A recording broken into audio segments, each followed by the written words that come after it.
Indian अदाकारा सोनाक्षी सिन्हा ने भारतीय वज़ीर आज़म नरेंद्र मोदी पर तनकीद करते हुए अपने वालिद शत्रुघ्न सिन्हा की बीजेपी छोड़ने की वजह बता दी। बॉलीवुड अदाकारा सोनाक्षी सिन्हा ने कहा कि मेरे वालिद को बहुत पहले ही बीजेपी छोड़ देनी चाहिए थी।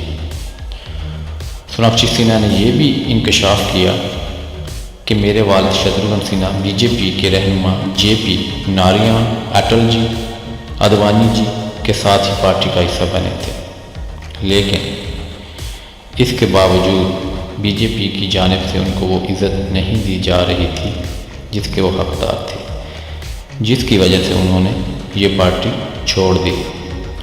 इस मौका पर शत्रुघ्न सिन्हा का कहना था कि मेरे अजीज़ दोस्त लालू यादव और नेहरू गांधी के ख़ानदान की क़यादत के तहत काम करना खुश आइंद समझूंगा और उन्हीं के साथ काम करना पसंद करूंगा।